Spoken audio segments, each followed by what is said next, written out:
అదే RTV app వార్తల్ని క్షణాల్లో చదివే అవకాశం ఉంటుంది. ఒక న్యూస్ పేపర్, ఒక టెలివిజన్ ఛానల్ మీ చేతుల్లో ఎప్పుడూ ఉంటాయి.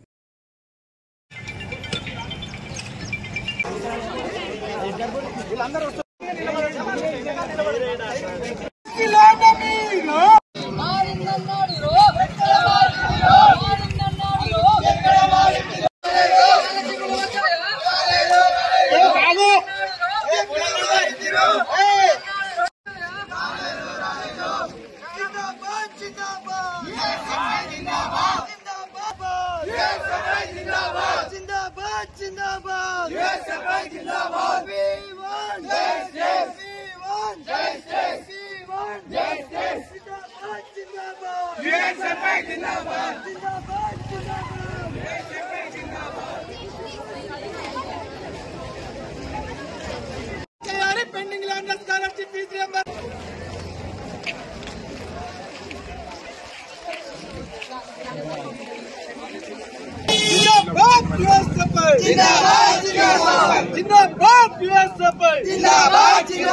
విడుదల చేయాలి. Pending land scholarship fees reimbursement వెంటనే విడుదల చేయాలి. Pending land scholarship fees reimbursement వెంటనే విడుదల చేయాలి. Pending land scholarship fees reimbursement వెంటనే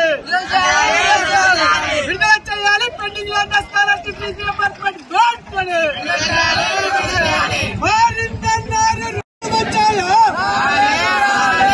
బతుకులు మారాయా, స్కాలర్షిప్లు వచ్చాయా, మా బతుకులు మారాయా, మారిందనడానికి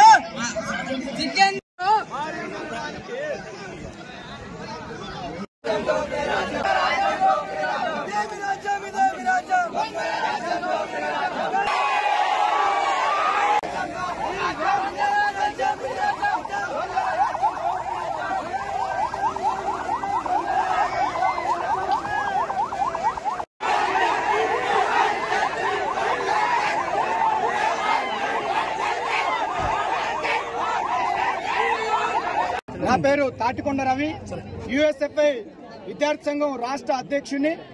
ఈరోజు యుఎస్ఎఫ్ఐ మంచిర్యాల జిల్లా కమిటీ ఆధ్వర్యంలో ఈ జిల్లాలో ఉన్నటువంటి, అదేవిధంగా రాష్ట్ర వ్యాప్తంగా ఉన్నటువంటి స్కాలర్షిప్ ఫీజు రియంబర్స్మెంట్ తో పాటు విద్యారంగ సమస్యలు పరిష్కరించాలని చెప్పి కలెక్టరేట్ దగ్గర ధర్నా నిర్వహించడం జరుగుతూ ఉంది. ప్రధానంగా తెలంగాణ రాష్ట్రంలో గత ప్రభుత్వం పరిపాలన చేసినటువంటి ప్రభుత్వంలో విద్యారంగం పూర్తిగా నాశనం అయింది.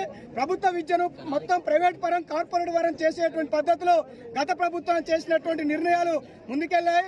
ఈ ప్రభుత్వం ఉంటే ఖచ్చితంగా మాకు మార్పు జరగదు అని చెప్పి ఆనాడు విద్యార్థులు, మేధావులు, ప్రజలందరూ కాంగ్రెస్ ప్రభుత్వాన్ని అధికారంలో తెచ్చారు. అధికారంలోకి వచ్చి 20 నెలలు గడుస్తున్నా విద్యార్థులకు రావాల్సినటువంటి 8,600 కోట్ల రూపాయల్ని పెండింగ్ లో ఉన్నటువంటి స్కాలర్షిప్ ఫీజు రియంబర్స్మెంట్ ని విడుదల చేయకుండా ఈరోజు మొత్తం విద్యారంగాన్ని కార్పొరేట్ శక్తులకు అప్పచెప్పడం కోసం ఈరోజు కొత్త కార్పొరేట్ వ్యవస్థల్ని ఈ రాష్ట్రానికి మేము రోడ్ మోడల్ గా చూపిస్తున్నామని చెప్పి రేవంత్ రెడ్డి చెప్తున్నటువంటి పరిస్థితి ఉంది. మరో పక్క ప్రభుత్వ విద్యా సంస్థలు, హాస్టళ్లు, గురుకులాలు, సంక్షేమ హాస్టల్ అన్ని కూడా ఈరోజు సమస్యలకు నిలయాలుగా మారినాయి. ఎక్కడికక్కడ విద్యార్థులు సూసైడ్లు చెందుకొని చనిపోతా ఉన్నారు, ఫుడ్ పాయిజన్ చనిపోతా ఉన్నారు.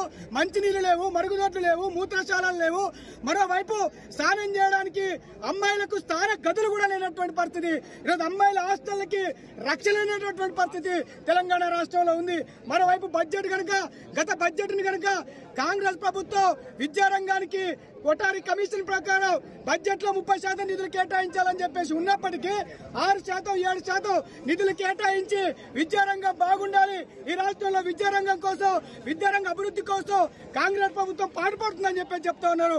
ఈ కుంటు సాకులు చెప్పితే విద్యార్థులు ఊరుకోరు. ఈ రోజు రాష్ట్ర వ్యాప్తంగా యుఎస్ఎఫ్ఐ విద్యార్థి సంఘంగా పిలుపునివ్వడం అనేటువంటిది జరుగుతుంది. ఈ రోజు కలెక్టరేట్లు ముట్టడిస్తున్నాం. మా స్కాలర్షిప్లు ఇవ్వకపోతే, మా విద్యారంగ సమస్యల పరిష్కారం కాకపోతే, ఈ రోజు ఈ జిల్లాలో 18 మండలాలు ఉంటే ఏ ఒక్క మండలానికి కూడా పూర్తి స్థాయి ఎంఈఓ లేనటువంటి పరిస్థితి. ఇన్ఛార్జి ఎంఈలను పెట్టి విద్యా వ్యవస్థ ఎట్లా నడుతుందని చెప్పేసి అడుగుతా ఉన్నాం. ఈరోజు డిఐఈఓలను కూడా ఈరోజు ఇంటర్మీడియట్ లో పర్యవేక్షణ కోసం డిఐఓలను కూడా ఇన్ఛార్జీలుగా పెట్టి ఈరోజు విద్యారంగాన్ని నడిపిస్తూ ఉన్నారు. అట్లాగే ఇన్ఛార్జి మంత్రిని పెట్టుకొని నడిపిస్తున్నాడు ముఖ్యమంత్రి తన దగ్గర పెట్టుకొని. ఒక మంత్రి అనేటువంటిది విద్యారంగానికి లేనటువంటి పరిస్థితి. ఈ జిల్లాలో ఈరోజు హైదరాబాద్ రాజధానికి అతి దూరంలో ఉన్నటువంటి మంచిర్యాల జిల్లాలో ఇంజనీరింగ్ కాలేజీ లేకపోవడం, అదే విధంగా ఇక్కడ ఉన్నటువంటి ఉన్నత విద్యకు విద్యార్థులు దూరం అయ్యేటువంటి ప్రమాదం కనిపిస్తూ ఉంది. అందుకే ఇక్కడ ఉన్నటువంటి పేద విద్యార్థులకు న్యాయం జరగాలంటే ప్రభుత్వం చొరవ చూపాలి, మంత్రి గారు చొరవ చూపాలి. విద్యారంగ సమస్యల పరిష్కారం కోసం నాంది పలకకపోతే భవిష్యత్తులో మరో తెలంగాణ విద్యార్థి ఉద్యమాన్ని ఈ తెలంగాణ రాష్ట్రంలో విద్యార్థులను ఐక్యం చేయడం కోసం యుఎస్ఎఫ్ఐ కంకణ కట్టుకుందని చెప్పి ఈ ప్రభుత్వానికి హెచ్చరిక చేస్తా ఉన్నాం. మరిన్ని వీడియోస్ కోసం ఛానల్ ని సబ్స్క్రైబ్ చేయండి, లేటెస్ట్ అప్డేట్స్ కోసం వాట్సాప్ ఛానల్ ని ఫాలో చేయండి అండ్ లింక్ డిస్క్రిప్షన్ లో ఉంది.